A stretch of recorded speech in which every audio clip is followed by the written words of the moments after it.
City. Jeremy Doku.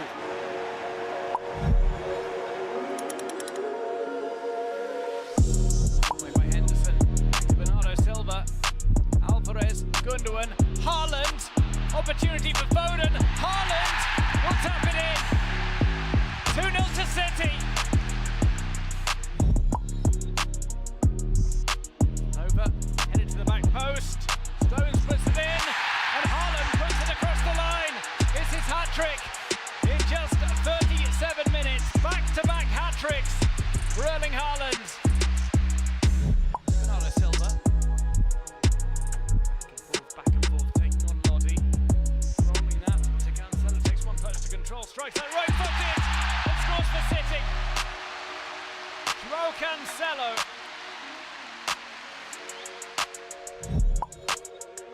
Manes, control the ball. Here's Alvarez. Alvarez scores. He was deserving of the goal after hitting the post in the first half. He makes it 5 for City. It's with Manes. Manes goes for goal. Come back out to Alvarez, into the net.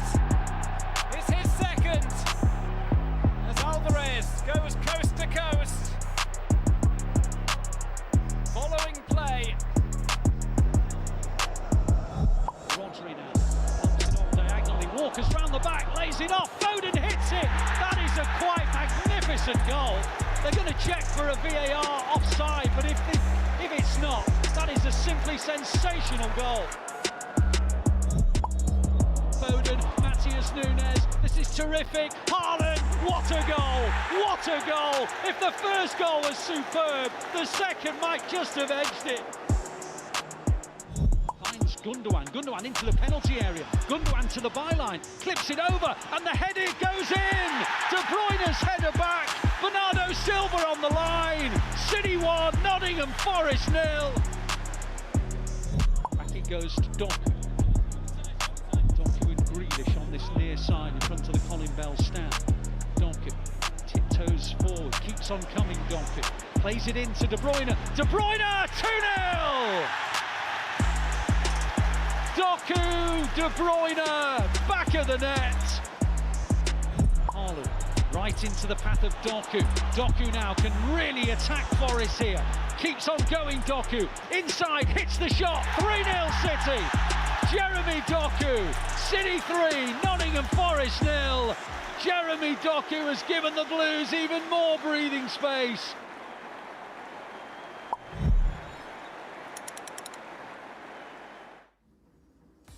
Manchester City fans around the world, welcome to Matchday Live and welcome to the Etihad Stadium, where of course we are live, bringing you all the action, all the build-up as we welcome Nottingham Forest to the Etihad Stadium for this all-important Premier League clash. Here are the boys in blue, arriving off the team bus just outside the front of the Etihad to a beautiful sunset sky here in Manchester. Phil Foden on your screen, John Stones, how great is it to see him back in the squad? A huge game ahead. Manchester City coming into this in great form. And as Pep has pointed out now, every match is a final from here until the end of the season as City compete on all 4 fronts still. What a privilege it is to be in that position, and so exciting. How good was that man as well at the weekend in Leeds? Gueye, will he start tonight?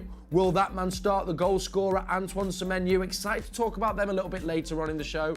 Ryan Shirky, and there he is. Erling Haaland is back, of course. Wasn't fit enough to travel to Leeds, but he's fit enough to join the team tonight. Is he in the starting 11? Let's find out.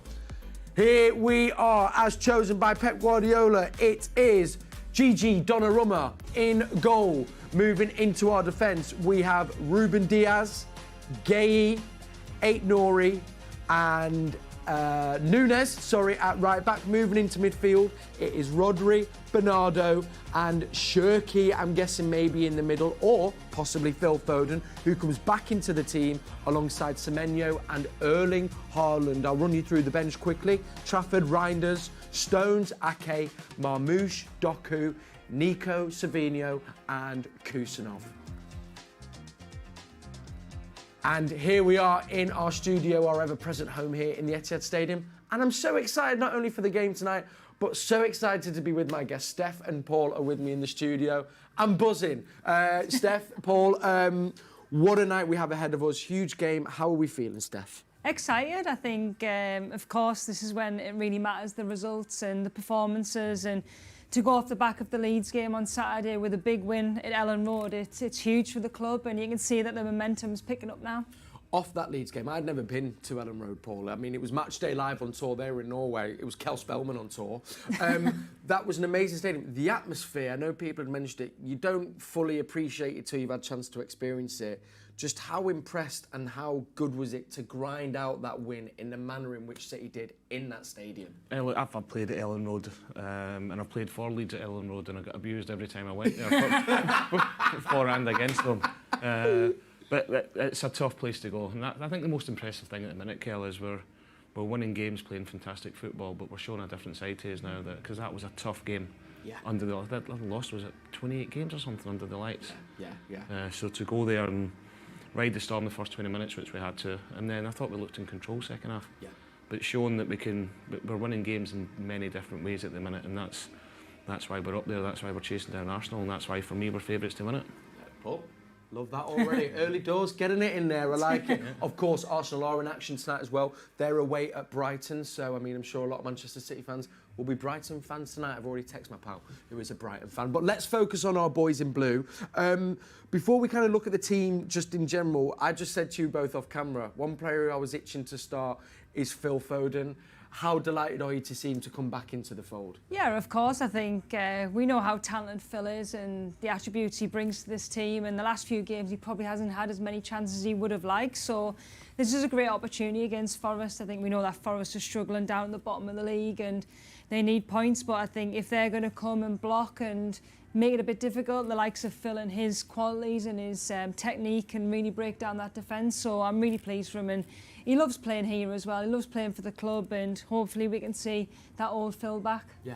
And it's an attacking lineup as well. I'm Yeah. really excited to see him in the same team. Obviously Bernardo's going to be there, but with Semenyo, with Cherky, Yeah. and with Allen. It'll be interesting how they're going to set up. Yeah. And whether Phil's going to be one of the three in the middle alongside Bernardo and Rodri, or is Cherky going to play there with Phil wide? But the beauty of it is they can interchange as Yeah. and cause them lots of problems.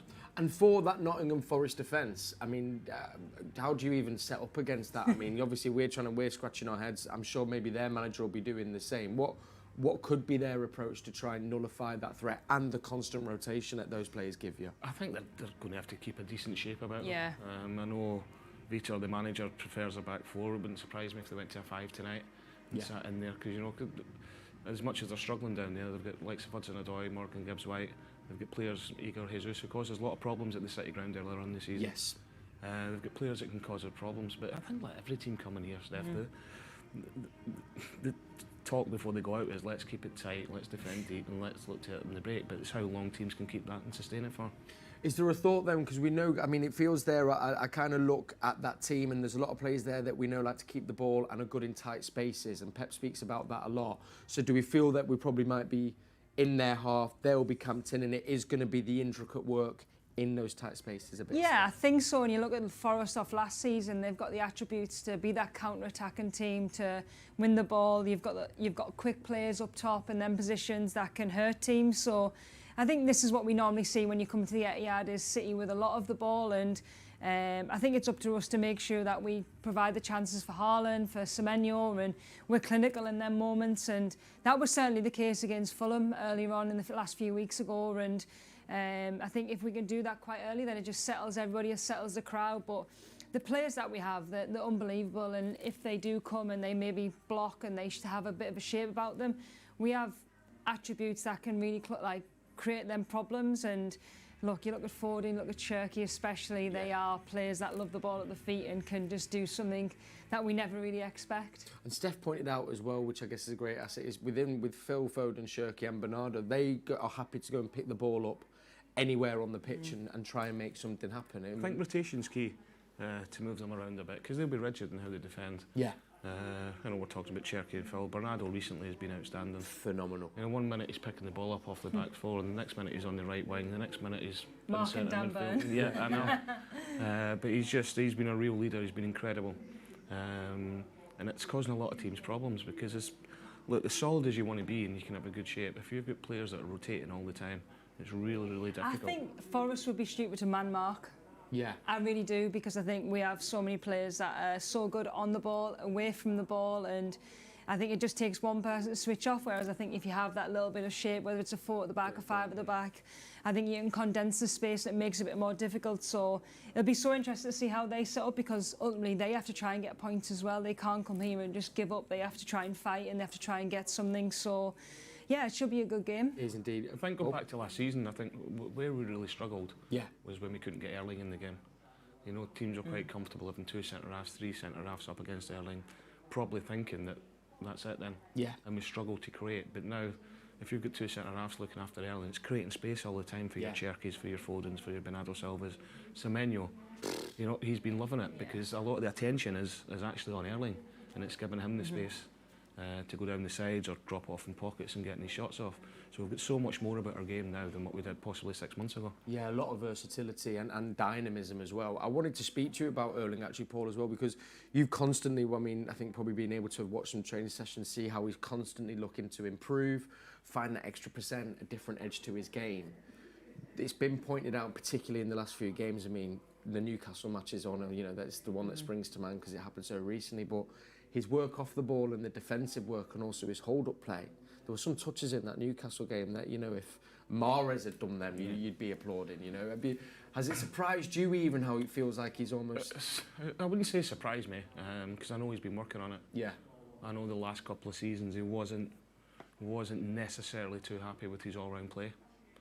And now for somebody who's as young as Erling, and was it 52 goals he got his first season, and 30 the next season, 40 odd the season after. Average. To still realise, but Steph, you know what it's like to still realise that he needs to improve. Yeah.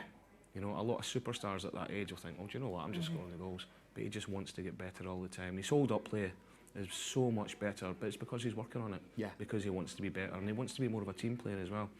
And I think the Newcastle game epitomised that. You know, defending, tracking back, and then when the ball is taking responsibility when we are breaking, to actually keep hold of the ball. Whereas previous seasons, maybe it's bounced him off a little bit, or he's not getting involved as much.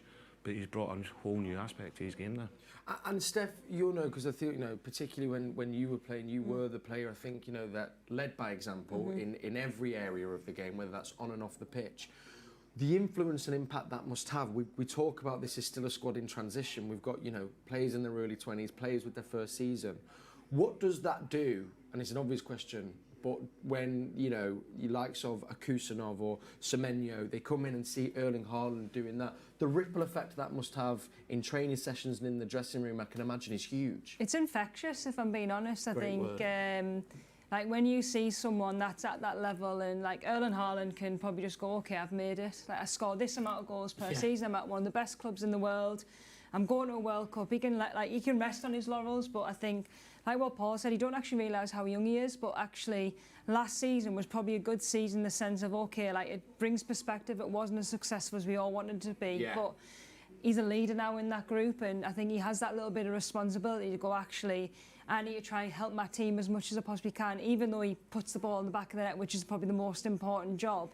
But like other parts of the game, the fight, lead him, the press, just being there for his teammates. But I think when you're a young player, and old players, like it's not necessarily just Kusanov or O'Reilly or Lewis that are going to be looking at these players, like you bounce off each other. Like, and I always remember Carly Lloyd when she came to City, and she was only there for 6 months, won a World Cup, and honestly I've never seen anybody work so hard. I thought I worked hard, but then I look at her and I was like, okay, I need to do a little bit more now to be that light level.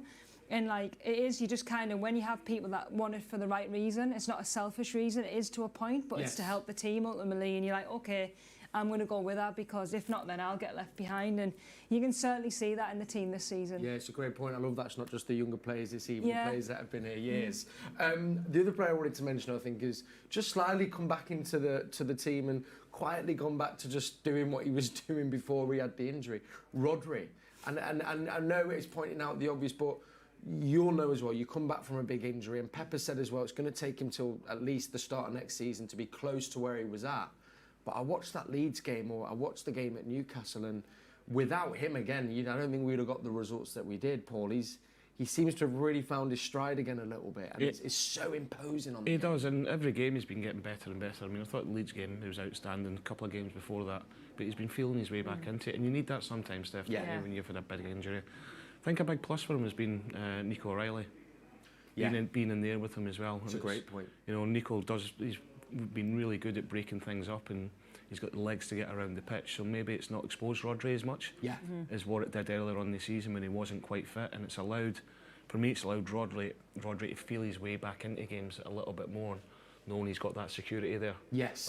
Of having legs and energy and physicality as well. In and around him as well. That he's not got to take that onus upon himself to be that one all the time.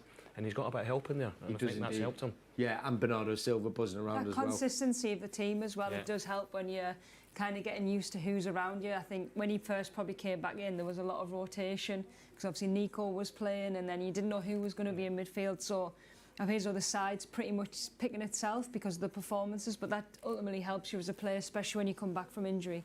The other player who's kind of just seemed to have come back from his injury, and particularly in the last 2 months, really found his form. Aït-Nouri, player of the match against Leeds. I mean, Steph, you just lit up there when I mentioned his name. I've been a big fan of him, especially when he was at Wolves. I think we were crying out for a little bit of balance on that left-hand side, and someone that was really attack-minded, and it would help the wingers, whoever that might be, or the forwards in this case now. But you could just see he loves attacking and he loves running, and I think that really helps when you're an attacking team, that you've got players that will do them runs off the ball and not necessarily get the ball as well. There's a lot of runs that he does that necessarily don't get there. But you look at the Leeds goal, for example, Semenyo, I think it's his hard work getting in behind the back four, and I think obviously a great ball by Shirky, but this ball, this is what you would do in training, but ultimately you've got to be in the right place at the right time, and that was the only way that we were going to hurt Leeds, is getting in behind, but it's from the timing, it's from the technique, and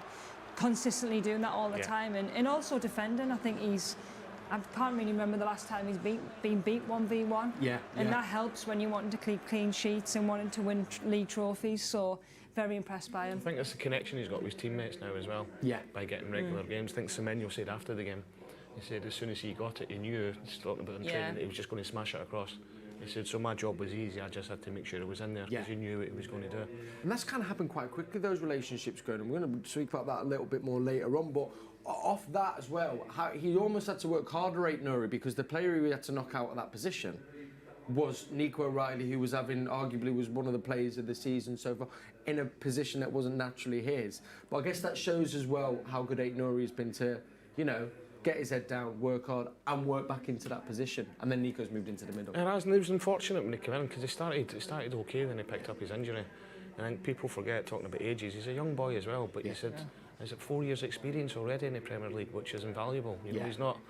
He's not coming from abroad and been injured and put into a team in a new league and everything else. He knows the league well. And for somebody so young, he's got a lot of games under his belt.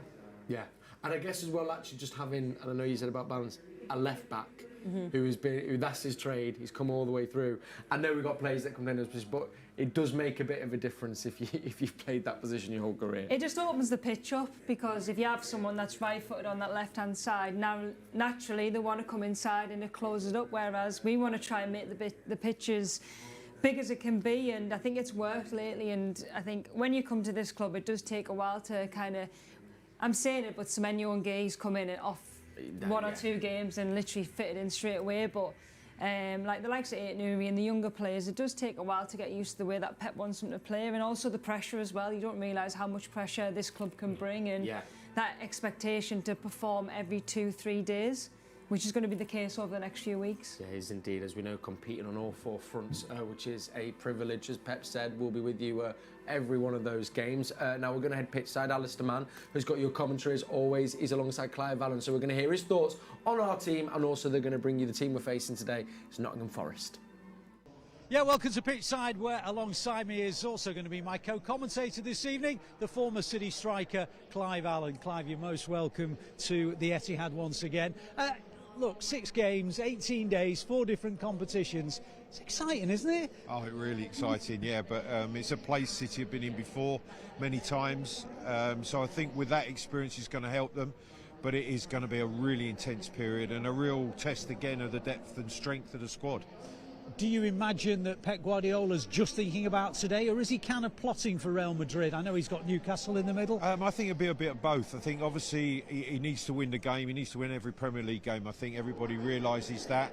But there will be some forward planning as well, I'm sure, looking at the minutes that players have played, the teams that he might put out in certain games. But City will be strong whoever they put on the field. This time last year we were struggling for numbers. It's by no means the case now, is it? No, lots of options, and when a manager has lots of options and the team are winning and the confidence is there, I think it's slightly easier to change it around.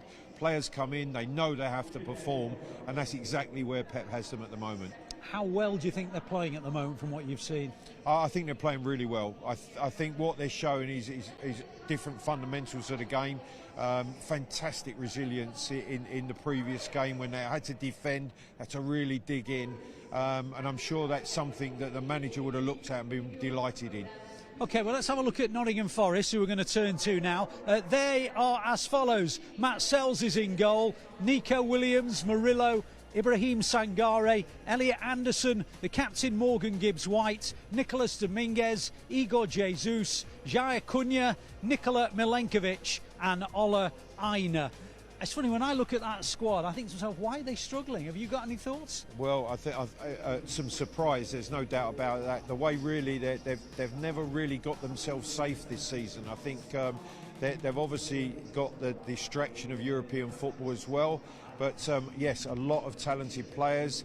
You have to be aware of that, and especially the position they're in, because they are fighting for their lives at the moment. And of course, we're on to the fourth manager. That's surely one of the reasons, maybe. Yeah, absolutely. That is pretty crazy. Obviously, the number of changes right from the start of the season, that really cannot have helped. Certainly the players, and not knowing exactly what boss after boss is demanding of them. So I think they've suffered because of that. Obviously, you saw a lot of Ange Postecoglou when he was in charge of Spurs. Were you surprised that he went in there? I know it didn't last very long. A little surprised in respect to knowing the way Ange wants his teams to play, that perhaps Forest wasn't the right fit. And that obviously was what happened over a short period of time. And Sean Dyche? Yeah, Sean, I thought might have just started. It looked as if he was starting to get it going in the right direction. But again, changes happened, and they're on to their fourth manager. What's your gut feeling telling you about tonight's game? I think City's record, and Forest coming here, found it very difficult. I think the last three games, it's 11 goals to nil. So I think that the odds are heavily stacked in City's favour. I expect them to continue their winning ways. Fantastic. Clive, always a pleasure. Clive and I will be bringing you the commentary from 7:30 this evening, so make sure you download the app from now. Back to the studio. Thank you, Alistair. Thank you, Clive. So these are some live pictures we're bringing you as the Nottingham Forest make their way to the pitch, taking, of course, our beautiful home, the Etihad Stadium. Paul, what have you made of Nottingham Forest season? I feel whenever I've watched them, or in big parts of games, maybe the league position, I don't think has represented sometimes how good they've been, but it shows how tight the Premier League has been. Sean Dyche has come in. Still seem to be struggling a little bit, but they're not a bad team because individuals on there as well. They've got some huge players, as we've seen in that start. They've got some quality in there, but there's not been a lot of stability surrounding the club since the start of the season. I know we're going to go and talk about that later on, but that can affect the players quite a lot. I watched the Liverpool game the other week there, and I thought they were so unlucky not just lose the game, but not to win the game. Yeah. When we're talking about Elliot Anderson, who's top player, probably looks like he's going to start for England at the World Cup. Wow. The way he's been going in these performances for England. Gibbs-White, a big fan of. I've said already in the show that Edgar Jesus caused their two centre-halves a lot of problems with his physicality, holding the ball up. And then you've got Dominguez in there, Hudson-Odoi with his pace. Yeah. Amari Hutchinson's on the bench tonight. So yeah, they've got some real players that can hurt you going forward, but there's obviously something not been quite right, and we went to Vitor Pereira, who has got a history of keeping teams up in the Premier League, playing decent football as well, so it's going to be interesting how they do. There was a stat, Steph, I think recently in their last two, 3 games, and even just in the last game, they had something like 30 shots on target, and when you add in the other 2 games, it's up near 60, but only 1 goal. What, and this is a question for you both, but what is, because that must drive you on mad as a player, but what can that be? Is that just you're not getting the rub of the green, or is it kind of more telling of a bigger thing maybe that they need to work at? I think if I look at Forest this season, I think they've been stuck in between a lot of ways of playing. I think, say last season, it was very much, okay, play on the transition. You've got players that can kill teams on the counter-attack, and the likes of Alanga, who went to Newcastle, very, very good, very pacey. Whereas this season they came in, it was a little bit, are they going to be possession-based, are they going to counter-attack? So I think they've really lost their way, but when you say about the amount of shots that they've had, they would be really, really disappointed, because I think that is probably the hardest thing to do, is create them chances. And you take the Liverpool game, obviously got beat in the last minute, probably never in this world deserved to get beat at all because of the performance that they did. And I think sometimes there's a bit of everything. I think it's like the players really buying in, but also you need that little bit of luck, but you've got to earn it in the same way. And I think Paul mentioned about off the pitch, and I think sometimes that can really have a big impact on the players on the pitch. And you've got a group of young players that are missing the likes of Chris Wood, and obviously he's been out for a long, long time, but the amount of goals he scored last season, them chances, he's probably thinking, oh my God, I wish I was there. For sure. And they've definitely missed that real focal point, and that guy that can do something a bit nasty against two centre-halves. I guess as well, actually, and it's a great point, it does feel them stuck in a few different styles of playing, but that kind of makes sense, Paul, when you've had around, 4 different managers, and we know about the manager merry-go-round in the Premier League. That has to play a massive, massive part of it. How difficult is that for the players in a team when that is happening? Yeah, because, I mean, you look at the start of the season, and the Nuno, they were tried and tested, they qualified for Europe, were unfortunate not to get in the Champions League, and all of a sudden that changes, then you bring Anjan, who's got a completely different style of play. Different players wants to play a way that the players aren't used to, then he then goes, Sean Dyche comes back in, who's maybe a little bit more back to Nuno, but more defensive. In what he does, and then that doesn't work out, and all of a sudden they brought somebody else in. There was a player that plays your head a little bit. Yeah, of course. You don't know where they're coming or going sometimes. And I think, but that seems to be how their owner works. If you look at the history through the clubs he's been at, he's not shy in sacking a manager and being outspoken and appointing who he wants to. Then he's been successful doing it, but.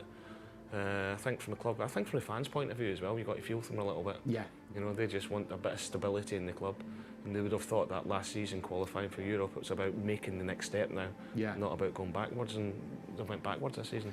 The reason I asked you that, Paul, is to set me up for my next question, but that is because, which I couldn't believe, in your first, you can say this, how many managers did you have? And I didn't realise this in your first 6 months of your Manchester City career, but you said you can actually take it back a bit further. This is crazy. Yeah, it was carnage, Cal. Was it because of you? I thought I was the common denominator at one point. Just get rid of Paul. Get rid of Paul and we'll keep the manager, but they got rid of all the managers instead. It was a weird, so I started the pre-season at Arsenal with Bruce Rioch, who was the manager, and Bruce very quickly got sacked.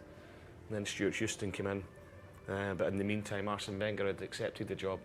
So although I'd never met Arsene, he was theoretically my gaffer, because he couldn't take over till the September time because he was contracted to Grand Passat. And then I had the opportunity to come up here and sign. I was actually on my way down to Southampton to sign for Graham Souness. But before coming here? Yeah, and Alan Ball called the reserve team manager, Jordi Armstrong, and said, can you ask Paul to come up and speak to us? This was on the Thursday, so I woke up the Thursday morning expecting to play for Southampton the Saturday. No way. And the Thursday night I was at Mottram Hall in Manchester signing a contract. Wow. Mottram Hall? Wow. Yeah. That's what I took from that.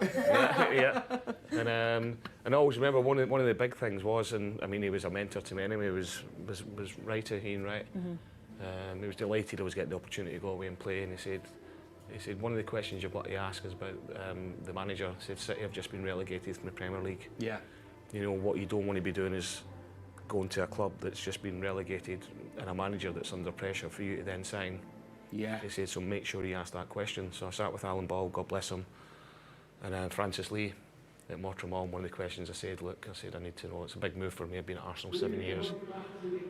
Jan was pregnant with Lauren at the time as well, so it was a big thing for us. So I asked the question, Alan had a 2.5-year contract. So signed it, hadn't even signed on the Friday. Came on a sub against Stoke on the Saturday, and I woke up in the hotel on the Sunday morning, put teletext on that said Alan Ball's been sacked. And I was like, cheers. So your point then, in your head, what are you thinking as a player? Is it kind of disaster? I'm thinking, I hadn't really met my teammates. Gosh, yeah. I hadn't trained on the Friday, I seen him on the coach on the Saturday, never mind knowing who the manager was and what he was all about. And then literally found out by teletext that he'd been sacked in the Sunday morning. And then the Manchester City merry-go-round of managers start, because then you had, and correct me if any of these are wrong, Asa Hartford then comes in for only 8 games. Yeah. Then Steve Coppell joined and left after 6 games. Yeah. Phil Neal lasted just 10 games, and then Frank Clark in December. That time for you as an individual, but what was going on with the squad and the team? Are you chatting between yourselves? Are you following different styles of play? Are you going, let's just do what we know we can do? What's the, There was no communication. The club, stability-wise, was a shambles, and nothing like what we see now, how well it's run. It was all over the place, Kel. And what the board at the time allowed every manager to do, I mean, you're talking 6 games, 8 games, they were allowed to make their own. There was no transfer window at the time. Yeah. So they were allowed to make all their own signings. So at one point, there was 56, 57 pros in the changing room at the training ground. And I'm not on about academy players and everything else. I'm on about first-team players. It's like the old Chelsea back in the day. We couldn't train at the same time because we were at Platt Lane. They didn't have the changing rooms. Couldn't all fit the changing rooms. No And there was only a way. couple of pitches, so there were different training times, different managers who wanted to get players out. Were you like split into groups when you trained? Yeah, there was the first team squad, and there was about 4 bomb squads. Man. But people laugh at it, but honestly, it was like. That's That is horrific. It does, doesn't it? And then for you, I guess you've been like, well, there must have been, well, I know that manager maybe prefers me, but maybe that manager then. No, forget it. So when Asa took over, Asa was Bolly's assistant, so at least he had a say in the signing of me as well. Yeah. And very quickly, Asa's a great guy. He sat me down and said, look, don't worry, I'm here, this is what it's going to be. Steve Coppell came in, it took a couple of games for me to win him round. Yeah. Eventually, when I did, I was in the team all starting, I was doing well. He left after 39 days, I think it was. And then, it was Phil Neal. And Phil was all over. He was a coach, he wasn't a manager, he was all over the place. And I don't mean that in a disrespectful way. Yeah. And then up until Frank came in the December, and Frank didn't fancy me to start off with. You know, I think it meant Spade broke the club record by signing Lee Bradbury at the time, and we brought in a load of strikers. And slowly but surely, I'm thinking I went from starting in a front two to being the second in front two to being in the bench to sometimes not being in the bench. But it wasn't just me, everybody was like it, and it created just a poison atmosphere. For sure. And I say it now, Kel, and I swear to this day, Joe Royle does not get the credit he deserves from because when he came in, he had 57 pros. He had a changing room of players that he wanted, that he knew he could rely on. Yeah. Another changing room of players that he wanted to keep but couldn't afford to keep. Yeah. Another changing room of players he wanted to get rid of because he either didn't like them or they were on too much money. Yeah. But didn't want to leave.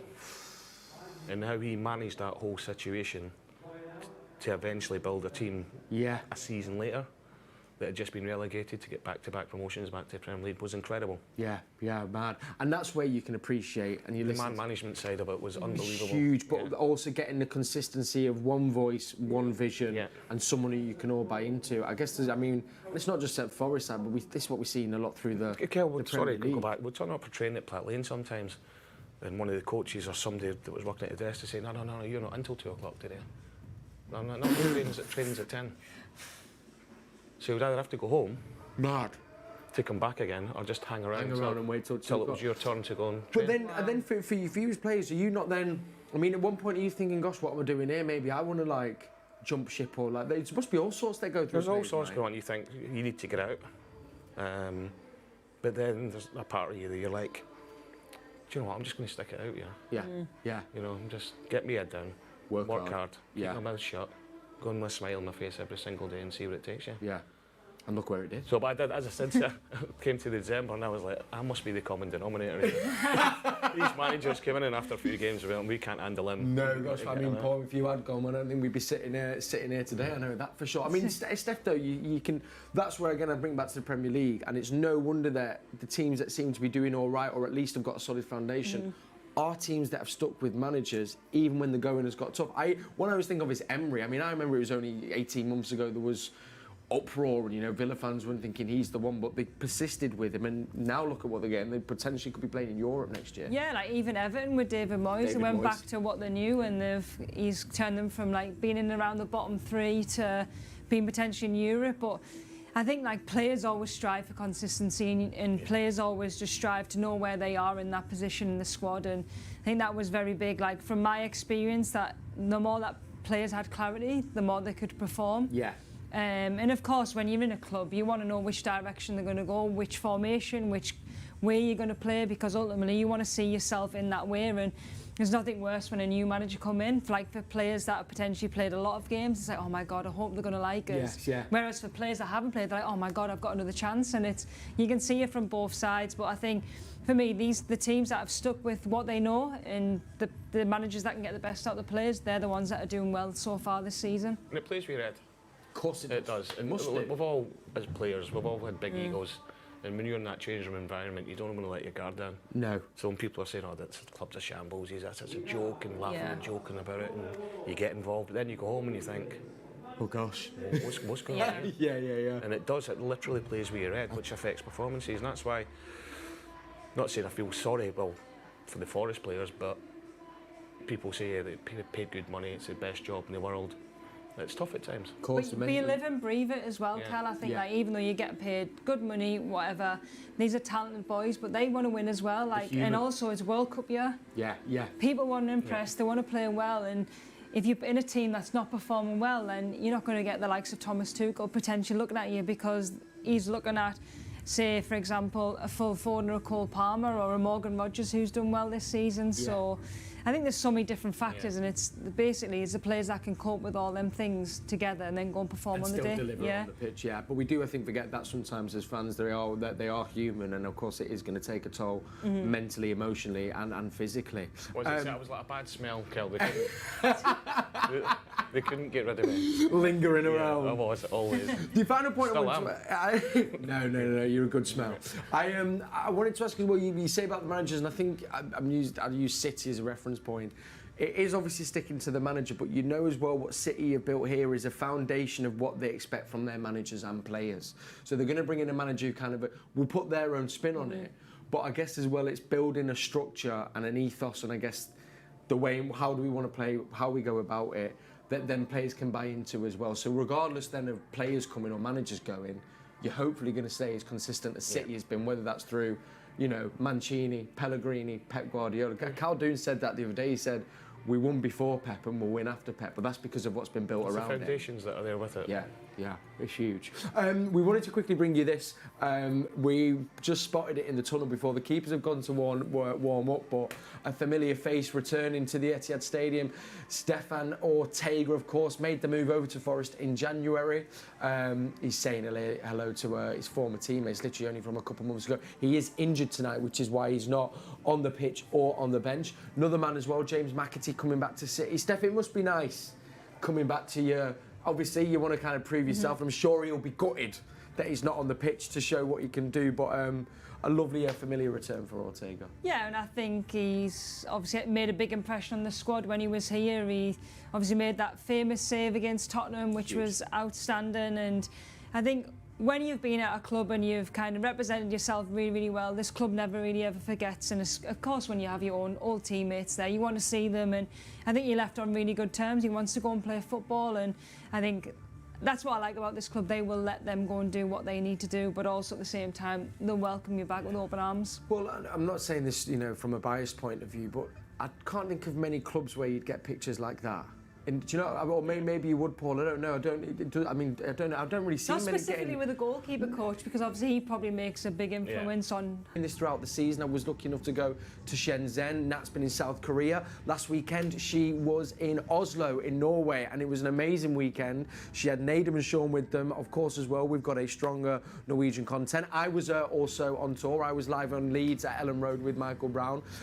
So we are going to bring you now a little recap from that, because if you didn't see it, where were you? Make sure you don't miss those Matchday Live tours. I'm hoping there might be one more we're going to be able to reveal very soon. But first, here's what the team got up to over in Oslo. Welcome everybody to Matchday Live on tour. Hello to all the Manchester City fans with you in Oslo and Manchester City fans around the world. I'm alongside the legend that is Mr. Michael Brown. One thing that has been said constantly to me by people who've been here is the atmosphere. Manchester City come to Leeds United. That is a massive game. Fantastic. Well, we are ready to get going with the show. We can't wait to see what you've all been up to over in Norway. Let's kick things off though with the big man. It's over to you, the legend that is Mr. Erling Haaland. Hallo Oslo, velkommen til Matchday Live. Everybody, welcome to Carlsbad. We are live from Oslo!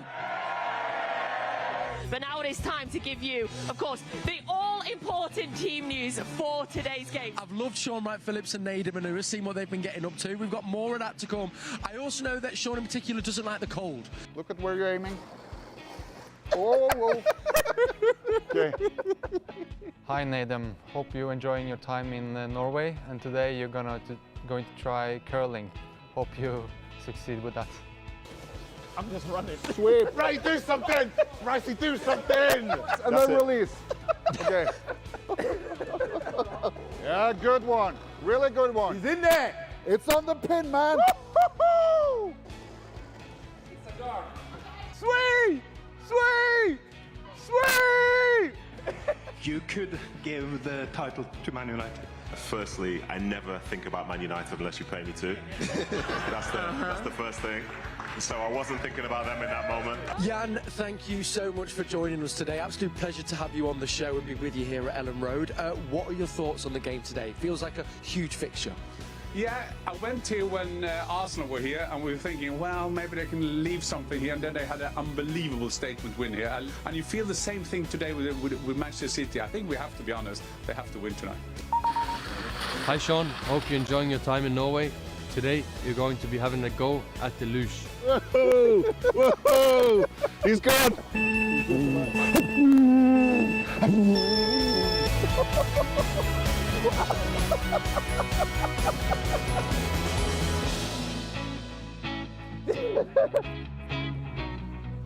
Whoa! Jesus! Oh, Jesus!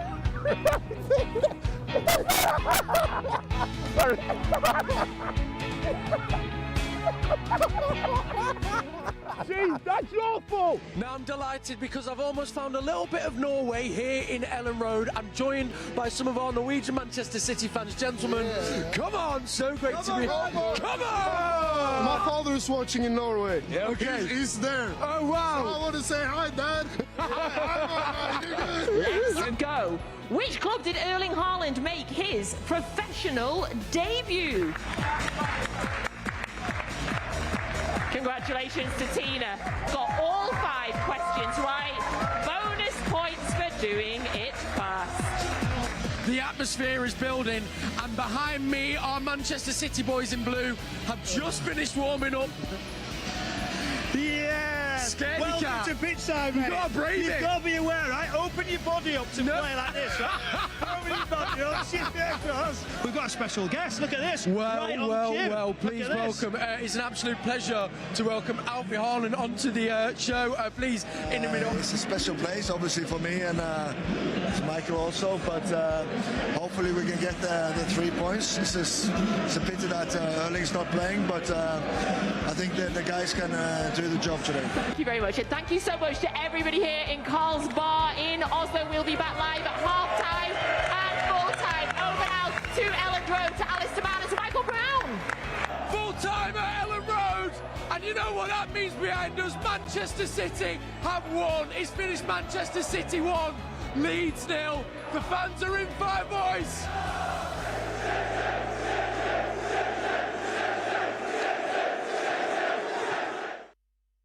Yes, I had lost my voice by the end of Ellen Road. It was a very tense last 15 minutes, but it was a great result. And of course, our Manchester City away fans in fine voice. Such a beautiful sky tonight here in Manchester. Wherever you're joining us, welcome to Matchday Live. Wherever you are in the world, we're bringing you all the build-up to our Premier League clash. 7:30 kick-off against Nottingham Forest on that pitch there. The Nottingham Forest players, they've just taken to their half to warm up. I'm sure it won't be long till we see our Manchester City players take to the pitch. Starting 11 is on the bottom of your screen, and I've got Paul and Steph with me in the studio. Now, something I wanted to bring into the studio this week as a talking point is something that a lot of the managers have been speaking about, and I think it kind of came off the Arsenal and Chelsea game at the weekend, in which, of course, Arsenal, frustratingly, got the win, 2-1 against Chelsea. It was 3 set-piece goals, and it does feel that there's been a slight, I guess we know, style of football, Premier League is ever evolving, but it does feel in particular this season, team, that there have been a few new tactics at play. We think, you know, set pieces being more prevalent than ever. We think of the long throw-ins. I really wanted to kind of get both of your assessments on that and your thoughts. I mean, obviously it's a part of the game, Steph, but is it for the better? Is it for the bad? What's your kind of general feeling around? I mean, of course, you want the games to be exciting first and foremost, and I think for me personally, coming from a player point of view, I think the games are so thick and fast that can you see the best out of every single player probably in this time of the season? Probably not. So then set pieces become even more important because it's a chance of scoring. It's a chance that you can probably practice it a little bit more on the training ground because you're literally standing, you're going through different stuff. And, for sure. But of course, I think it's something that you need to master. I think set pieces, of course, Arsenal have been one of the best in the league and probably in Europe in terms of scoring, but for me it's always about the consistency of the refereeing, the handling, the kind of duels that go on. I think that's the most frustrating thing about a set piece for me. It's not even about the scoring, it's just everything a lot of big grabbing, and I think you see some penalties given, you've seen some not, and I think that's my biggest gripe with it. I think for me, I think set pieces, it's a tactic and people can use it, but ultimately if it wins your games, it wins your games. Ultimately, if you're a fan, you want to just win, don't you? But of course, it's like finding that balance of doing that, but also playing attractive football. It is crazy though, because I mean, there's a great stat here. So obviously, all three goals in that Arsenal-Chelsea game were from set pieces, which is more goals than were ever scored from a set piece in Guardiola versus Jurgen Klopp's Manchester City Liverpool. 43 out of the 46 goals were non-set pieces, non-penalties. One of them was a penalty and the other two were corners. So it just goes to show, when we think back to that time when it was the most beautiful attacking style of football, that was not the focus. I mean, that's players, I guess you have to adapt to either way of playing. Set pieces have always been important, Kel. Yeah. You know, it used to be the most boring thing you used to do on a Friday before the game on a Saturday was walk through set pieces for and against. For sure. But it was important. I just think there's more emphasis put on it now. Possibly because Arsenal, a majority of their goals are coming from set pieces, and they're top of the league, and it's highlighting it a lot more now. Yes, yeah. You know, I think it's interesting talking about long throws as well. I mean, you see Semenyo at Bournemouth. Yeah, yeah. He could throw the ball length of a pitch. He was everywhere chucking it. We've not used it once. Yeah, yeah. So it's obviously different principles, different managers, different tactics and how to do it. But going back to what Steph was saying about the corners and the grappling and everything else, I think it's easy done. Yeah. If you used to get 2 or 3 games where there's consistency and the ref gives a penalty straight away, they'll stop doing it. Yeah. So it is not rocket science, it'll stop. No, not at all. So I guess is it that saying we can't shy away, they're a part of the game, but what needs to be managed and got on top of is everything else in and around it then? Yeah, it's when you see somebody with their arms around them and getting away with it, and then you can watch a game later on that evening, somebody's got his arm around them and there's a penalty given. I can always remember early on in the season, Sunderland played Brentford, and Brentford, I can't remember what Sunderland player it was, and he had him, and then the ref was like, okay, pen. But then the Sunderland go and do exactly the same, and you give a pen. I was like, okay, that's actually, because it was Sunderland, wasn't it? They both had pens, so it's fine. But my point is, like, it was seen and it was dealt with. Yeah. So then the next few corners, people are just trying to mark as normal. Yeah. I think everybody's biggest bugbear is that, say if we're going along the Arsenal route, is that Arsenal haven't played as well, but they're still winning because of them.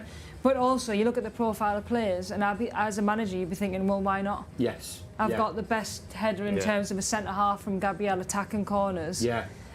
You've got Saliba in there. You've got Declan Rice with unbelievable delivery, Saka with a good delivery.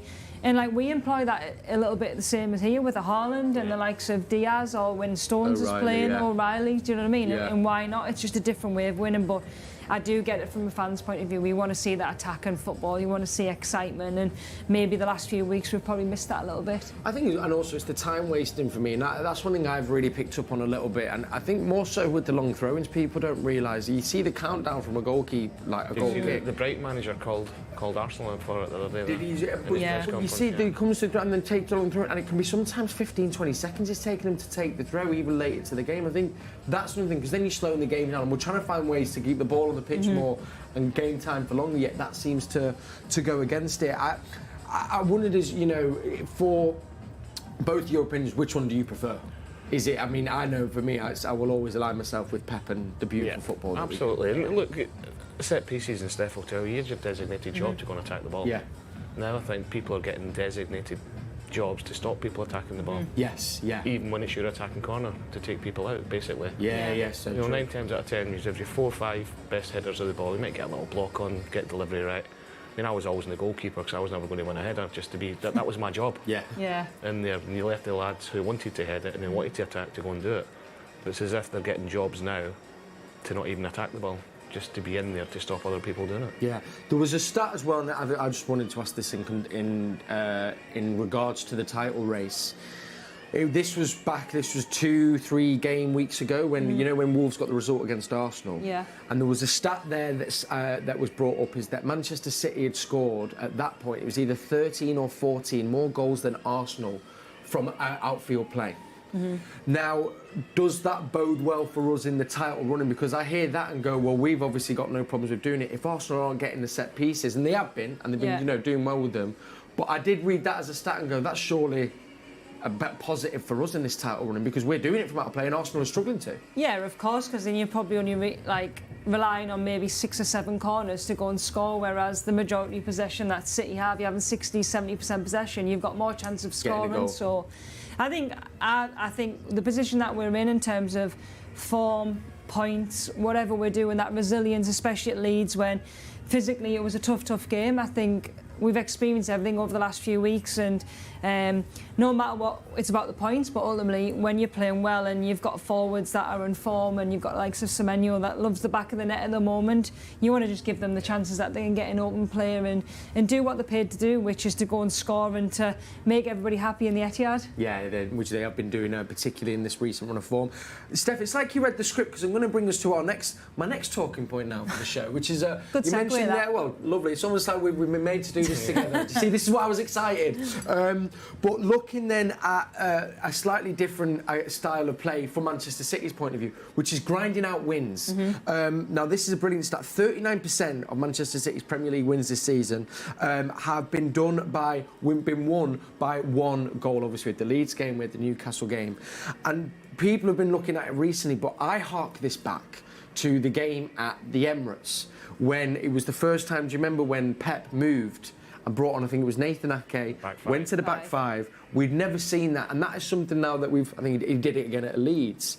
Has that just shown another revolution in Pep? But also, I have to say as a fan, I've also loved seeing that side of the game. Do you know what I mean? Where we've gone, now we're going to stick in, fighting hard. Ruben Diaz against Leeds, spent 20 minutes popping up everywhere, reading everything. It does feel an evolution of Pep in this Manchester City squad. It doesn't. To win the Premier League, you've got to do it in different ways throughout the season. We all know that the football we play, everything else, but we've got players in the team and personnel in the team that actually don't mind a bit of a scrap. Yeah. And I actually quite like it because it shows a different side to it. They can play wonderful football, who can score great goals, but when you need to put your body in the line, and I prefer it sometimes when I see things like this. Yes. You know, and do you know what I'm not a big fan of, right? Go on, Paul. Right, sorry. Is this an attacker comment? You know, when defenders defend and they all hug each other and high five. I'm like, that's what you're supposed to be doing. Yeah, but there's a good energy. Do you not think there's a good energy? No, it's rubbish, mate. I think certain teams do a lot more than what we do. We do big saves and big tackles. Like, say, I think it was Nunes did an unbelievable block against Leeds, and I was like, fair play, that was a ridiculous block. Huge. Yeah. And I think from a psychology point of view, you probably do get in the opponent's heads.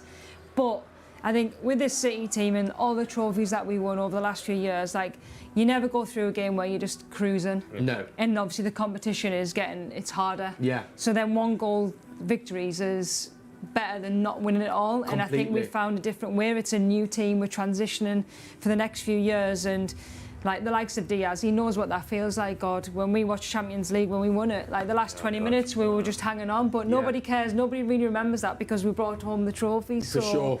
Yeah, I love it. I mean, I love their moments when your back's against the wall and you think that they're going to score and you're just defending and you're blocking and it just frustrates the life out of people. But I like the fact that we've shown that side to us. Well, we've needed it, and because before that, I guess we never had to because we dominate the game for the 90 minutes. And the Premier League's stronger now as well. Yes. A few seasons ago, we were winning games 3, 4, 5, 6 easily. Yeah. Very rarely you're going to see that now in the Premier League because every team's got better, more quality and got stronger. Well, speaking of better, more quality, stronger, brings us on to this one. Team, we are in full flow tonight. What a treat for you guys watching at home.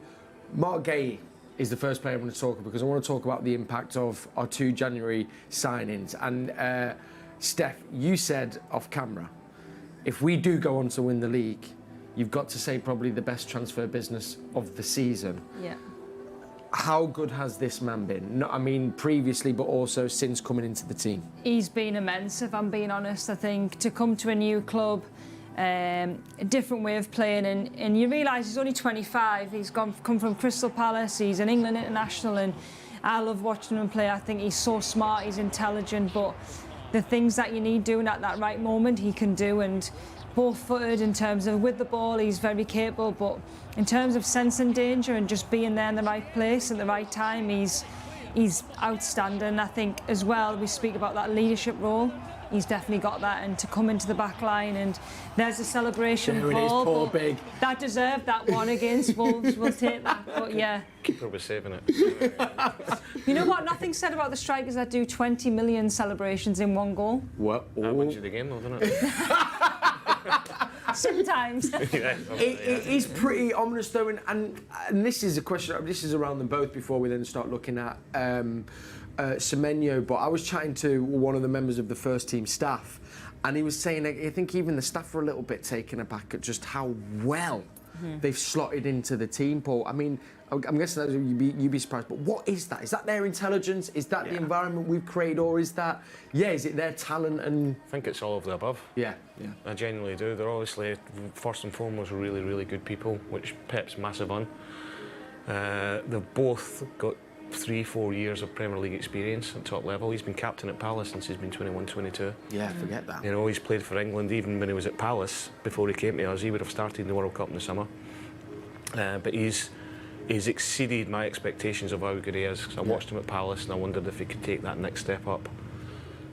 His timing and his game management is exceptional. Yeah. I know, I've seen some clips there. There was the game at Anfield a couple of weeks ago. Yeah. Ekitike had him one-on-one in the first half, and I'm thinking, oh, he could struggle here. And he just jockeyed him, bided his timing, got the ball, took it away from him. He's like Rolls Royce. Yeah, he is. And the other thing I'm excited about, because I've loved just listening to his interviews. You know, he's an intelligent man and an intelligent player.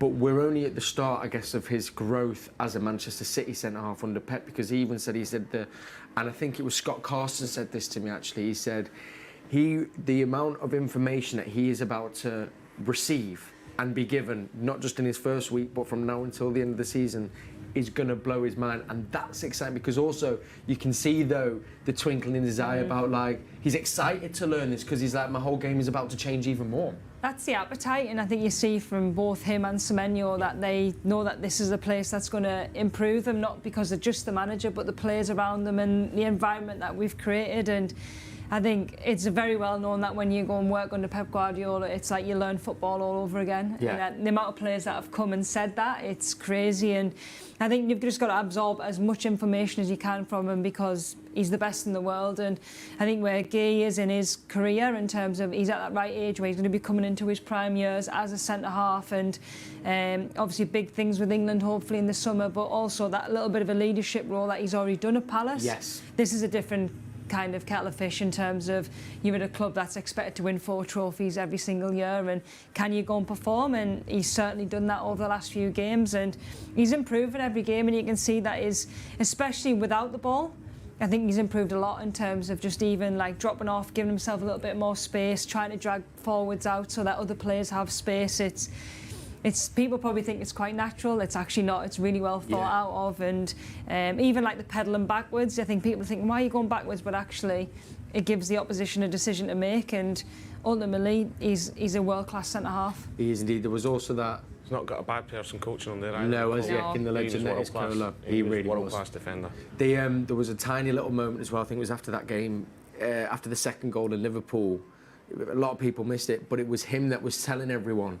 Heads. Do you know what I mean? And I think that was quite telling, as well, if you say, that leadership quality that he's got. Paul, let me then bring you in here, because now let's talk about the other January transfer signing, Antoine Semenyo, who I think again he's surpassed people's expectations. People wonder again, question, can he make the step up from Bournemouth? Well, 6 goals since he's joined, 5 since he's played. We've won 5, we've drawn 1. he's stepped in against Leeds. Haaland's not there. Who gets the goal? Antoine Semenyo. How good has he been? And again, he's been a key driving force into us hunting down Arsenal and keeping us in the race. He has, and his goals per game ratio and assists since he's come in has been. I don't think anybody could have thought it. We all knew how good he was at Bournemouth. No disrespect to Bournemouth, it's a different step up, Steph, isn't it? Going from that environment into here. Biggest compliment I can play is that he starts more or less every single game. When you look at the other attacking players we've got in the team, Pep obviously trusts him already. He's both-footed, really good in the air, and he's not necessarily played wide all the time. He's playing more centrally. In there as well, because he's got an eye for goal, and he can use both feet. So, and I watch him, same with Cherky, I watch him sometimes and I actually don't know what foot they kick with. You know, they're just naturally both-sided. It seems as if he's got a massive desire to come here and score goals and succeed. And I think that maybe comes from his background. You know, he's went lower leagues, non-league. Bristol City didn't quite work out for him, went to Bournemouth, and he's sort of exploded a little bit there, and he said himself he's got a point to prove, because people never thought he would make it to a Bournemouth, never mind coming to a Manchester City that's going to be challenging, and he's relishing it, and he's been out. It gives us a different option, Kel. That's the other thing, You know, he's so powerful when he's running, and we've got a chair who spoke about it before. I'm excited to see them all play together today. Same. I wanted to, the other thing I think I wanted to mention is that out of those, obviously, games that we've won, and he scored 6 goals, but 3 out of the 6 goals have been game-winning goals. And Pep's always spoke about, you know, you can do it, I guess, in them maybe lesser opposition, no disrespect, or games where there's not much on it.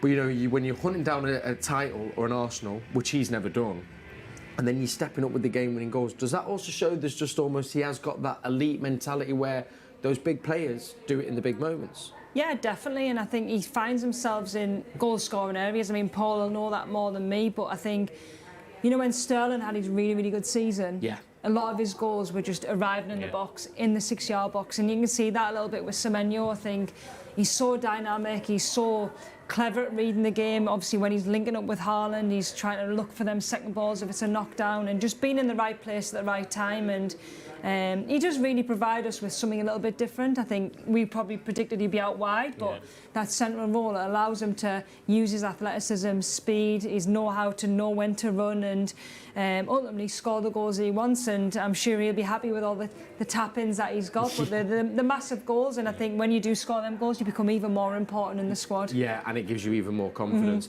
Final point I wanted to ask on them both, Paul, or mention as well, because we spoke about, obviously, the work ethic, the drive, the technical ability, the talent, the career they've had so far. But as we know, a big thing as well, personality is a huge thing City look at. And I think that's probably played a big part as well in how quickly they've bedded in, how quickly they've got on with the teammates, because you've signed also very good people as characters and their grounding and what they're about and their view on life. Well, first and foremost, that's what Pep's all about. He wants good people in the building. And very rarely that we haven't had that, but they don't last very long. You know, that they're soon gone, and so he doesn't suffer fools gladly. So I know massively from the recruitment process, that's something that they look at really, really intensely about what they are as characters. They don't just, they speak to loads of people who have worked with them before to find out what they're like. And as great as they've been, I think what helps them is coming into a good changing room. And having good people in that changing room already. Players that have been there, seen it, done it, got the experience of doing it. And I've even seen John Stones the other day, they're doing an interview, saying how buzzing he was for Mark to come here, because he played with him with England and what a great lad he was now. A lot of players at this level, they'll be thinking, he's come to take my place, I'm not going to go out and do an interview saying, but you can tell that they all genuinely want to do well for each other and look after the new signings that come in. Yeah, it's very, very special indeed. Love that. I mean, we could carry on chatting all day, but we've got another Manchester City legend that we can hear from. He is now pitchside with Alistair Mann. We're going to bring on to the show and we're going to get his thoughts. I'm sure he'll have a little insight on Mark Gay. Mr. Joleon Lescott. Welcome to Pitchside, where I'm joined by former City centre-half and Premier League winner, of course, Joleon Lescott. Joleon, it is the time of year when you start looking at run-ins and so on. 6 games, 18 days, 4 different competitions. What does that tell you? Exciting times ahead. Obviously, you want to be in a run-in for every competition. The fact that we're still competing in all fronts is exciting. There's a real optimism and I think belief that the club and the team can achieve something great this season, and hopefully they can do something. Going back to your playing days when you had that kind of running, was it a case of can you do every game as it comes, or is there a bit more to it than that? Yeah, you approach every game like that, and then you try to use the positives from the performance and the result to go into the next one. But yeah, you kind of get numb to it, to be honest. You don't feel tired or injured when you're winning, and then all of a sudden a negative result performance, you might feel a little bit stiff. But in regards to the players, I'm sure they're mentally prepared because they know what's at stake and they know what they can achieve. In a dressing room, and you were part of a dressing room where you were the chaser, what is the thought when you're maybe drawing a game or half-time and it's not going your way? Well, again, like this group of players and like my squad and team, you have players in there that will want to score and want to win games, whether it was Yaya, Sergio, Carlos Tevez, David Silva. There was a variety of players that could win us the games, and as I said, as a defensive unit, we just believed we had to keep clean sheets and be tight and hard to beat and break down, and we knew that group of players, someone would step up, and I'm sure that's the same now. A couple of changes for City this evening, and return obviously of Haaland, but also Phil Foden. What have you made of him this season? I think Phil's been positive. I think he started off the season exceptionally well. He's probably dropped off a little bit considering his form, but like I said, I think if Phil Foden is able to emulate even just this season throughout the rest of his career, he'll be one of the greatest players England's ever produced. And I think a lot more made on Phil Foden negatively than it should be from outside. Obviously, his club and his place love him, and he's still, for me, one of the most exciting players to watch. And talking of players and people in the squad, how important business was it to get Antoine Semenyo and Mark Gay in January? It was huge. Both of them equally important. And again, I think we're recognising that. I think we've obviously seen Semenyo's goals and taking a slight of that burden off Erling, but also what Mark's done.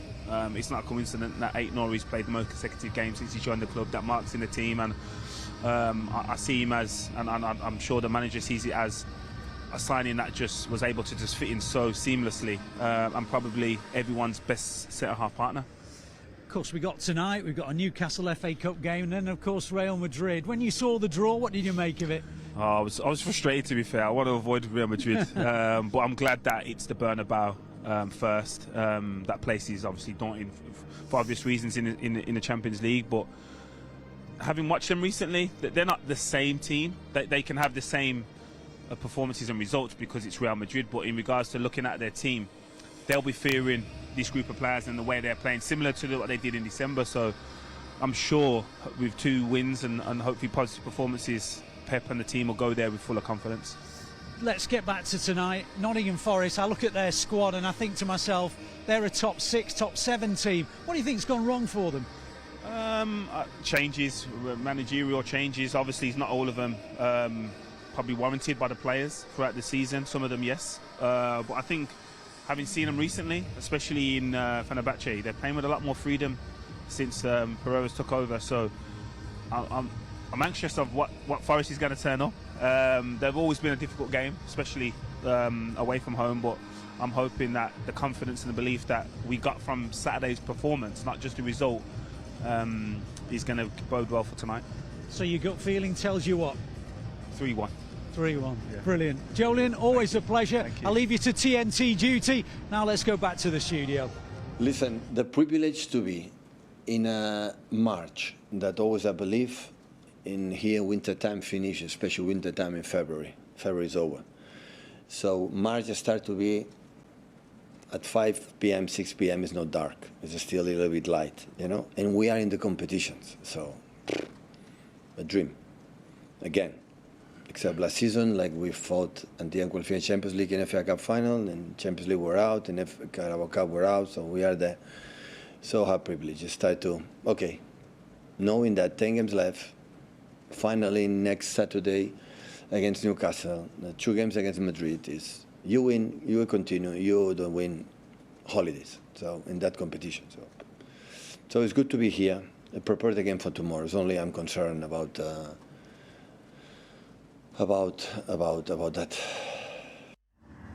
That's our manager in Pep We Trust, giving us his thoughts before the game. Of course, speaking about how the fact we are still competing on all fronts, and just makes me think back, start of the season, even around January, and some of the chat that was going on from maybe other fans and other pundits, and yet here we are competing on all four fronts. It is a privilege, and I think as Manchester City fans know, it's never taken for granted. It is so impressive what they're doing, given, Paul, that we are still a team in transition. It's a younger team, and there's maybe only 3 or 4 players that have had experience of doing this. There is, Kel. I had an argument with somebody the other day there about this.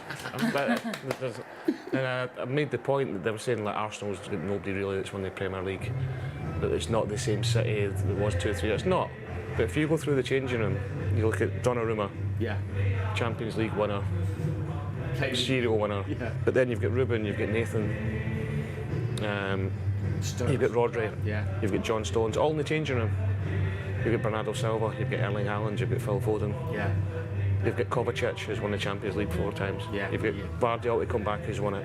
So they've got a core of 8, 9, 10 senior players that know how to do it. Yeah. So it's no surprise to me that the new ones that have come in are getting guided by them. Yes. And people tend to forget that. And we're also being spearheaded by Pep Guardiola, and I think that's... Pep Linders, Champions League winner. Of course. Colo Touré is a player, serial winner. Yeah, so that experience of winning things in that change room is invaluable, especially at this time of the season. And for the players, and Pep said, but that is a privilege, and that's what you must relish, and that's what they're there, that's what they've probably dreamt about as kids. Yeah, you do, and I think there's no secret that you look at the calendar as a player, and obviously it probably seems so busy, but you want it to be busy because it knows that it means that you're in all the competitions, and this is where it matters, these games now, and we are so experienced that that back-to-back games with all the pressure, switching competitions. And as players, all you want to do is win. Yeah. You don't come to Manchester City not to come and win trophies, and of course at this moment in time it's probably be hard graft, but at the same time it won't be like that at the end of May when we've hopefully got a lot of trophies that come back to Manchester. So I think what Paul said in terms of the experience is there, but also you've got the hunger from the younger players and the new players that are coming in and want to experience that for the first time. We'll be enjoying some celebrations together, I hope, guys. Yeah, hopefully. Maybe a little bit, but we can't get back to Istanbul, do you know what I mean? Yeah, that'd be lovely. I wanted to ask, do you think they anticipated, though, with the dressing room changes and the squad overhaul over the last 12 months, that they would be in this position this season? Obviously they'd hope for, but do you think maybe they a little bit surprised, maybe? I think looking at it as a transitional season, maybe winning 1 or 2 trophies, challenging for the Premier League, but I think to be on all 4 fronts and how well we're playing, how strong we look. And you look at the bench, you look at the players that are coming back fit, the squad's getting stronger all the time. Yeah, it's really exciting indeed. Right, 2 minutes to go. Alistair Mann, of course, has got commentary with Clive Allen. This is your team on the bottom of the screen. Some final thoughts then from Steph and Paul. What do we think will be key today to try and get the result against this Nottingham Forest team, Steph? I think us being clinical, if I'm being honest. I think when we get them chances, it's about taking them and probably making sure that we're not under pressure a lot of the game, because this Forest team are going to try and make it difficult. So when them chances come, I think it can settle the nerves if we take them quite early, which we've done in recent games, which has been a real big positive. So fingers crossed we can get a really good early goal. And Paul, you mentioned at the start of the show, really excited at this attacking lineup, to see the players Shirky, Foden, Haaland and Semenyo all playing together sets us up to really try and go for this a little bit. It does. I do think we're going to have to be a little bit patient. It'd be great, as Steph said, if we got the early goal.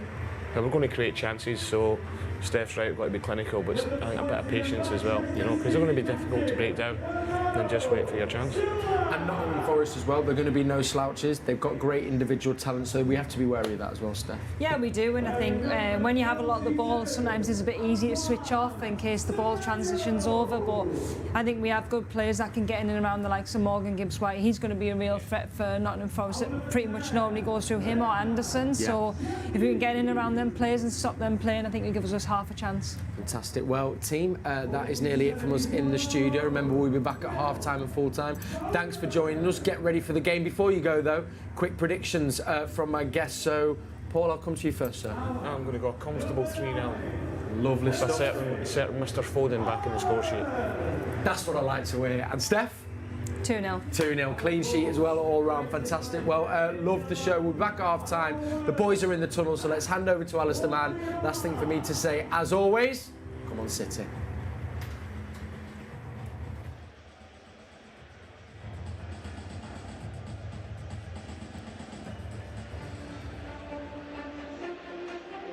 Thank you, Kel.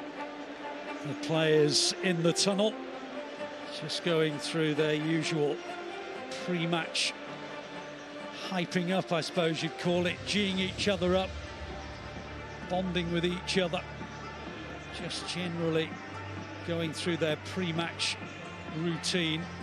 And it was interesting, actually, there's a little trio of Jeremy Doku, Antoine Semenyo and Marc Guéhi, who I think were just with their religious backgrounds, just maybe muttering a few prayers ahead of the game. Every player has their own pre-match rituals, and with the games coming every 3 or 4 days, they are rituals that they are very much adhering to.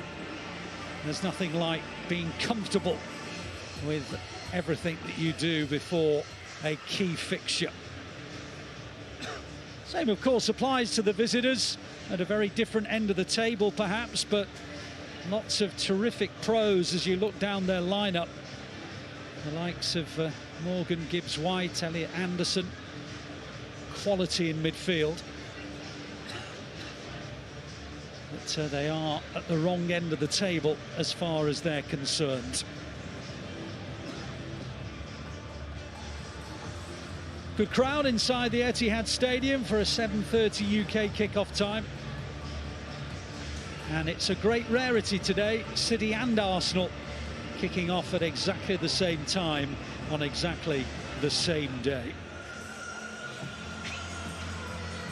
Well, after City showed their resilience and grit to overcome Leeds United on Saturday, they now face the challenge of a Nottingham Forest side which pushed them all away at the City ground in December. The Blues came out narrow winners that day, and there's every reason to feel it might well be just as tight tonight. The visitors may be struggling at the wrong end of the table, but their playing staff isn't too dissimilar to the squad which qualified them for Europe last season. European competition in which they are still involved. That said, that with the title duel with Arsenal so intense, City know that slip-ups have to be kept to an absolute minimum. And as I mentioned earlier, their kick-off time tonight is exactly the same as Arsenal's down at Brighton. Well, this is the first of 6 games in 18 days in 4 different competitions, and Pep Guardiola's named